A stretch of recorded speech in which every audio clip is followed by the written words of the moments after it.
Masha Merrill a évoqué son histoire avec Michel Legrand, l'amour de sa vie, 50 ans après leur première rencontre, ce 28 avril, et notamment l'héritage du compositeur dont elle profite désormais. Depuis la mort de Michel Legrand en janvier 2019, Masha Merrill s'efforce de préserver le vaste héritage laissé par l'homme qu'elle aimait. L'actrice octogénaire a déjà partagé son histoire extraordinaire avec le compositeur. En 1964, elle croise le regard de Michel Legrand, mais il est déjà marié et père de famille. Je savais que c'était le grand amour, mais ce n'était pas possible.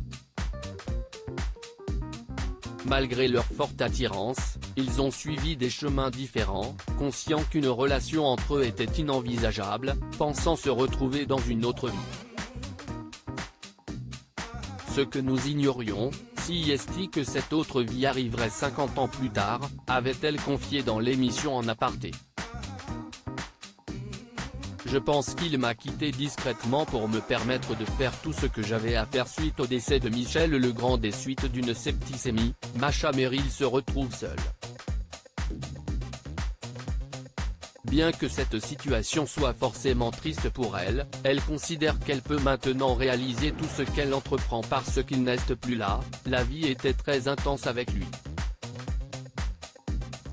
Sa santé n'était pas formidable, donc je devais m'occuper beaucoup de lui, confie-t-elle, émue en évoquant leur passé commun.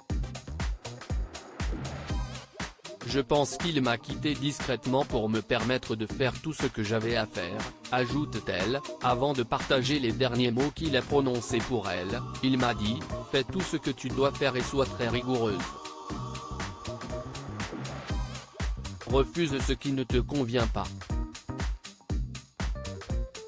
Je n'oublierai jamais cela.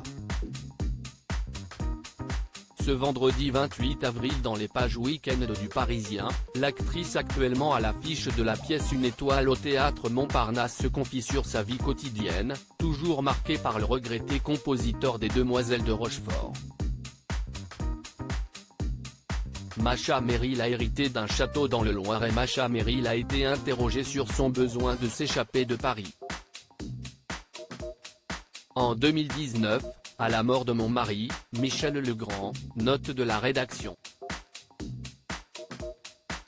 J'ai hérité du domaine de la Motte, un petit château de la fin du XVIIIe siècle situé près de Montargis, dans le Loiret. Je m'y rends très souvent pour profiter de son calme, de son vaste parc. Mais aussi de sa piscine. Moi qui n'aime pas le sport, car je trouve que l'on devient crétin à trop se dépenser, j'enchaîne les longueurs entre 16h et 17h. Si dans ce magnifique domaine que je remettrai, le 18 juin prochain, le prix Michel Legrand. Et après sa disparition, il récompense des composites de musique de film, explique la comédienne de 82 ans. À lire aussi quand on s'est retrouvé, miraculeusement. Masha Merrill se confie sur ses retrouvailles avec Michel Legrand, son grand amour.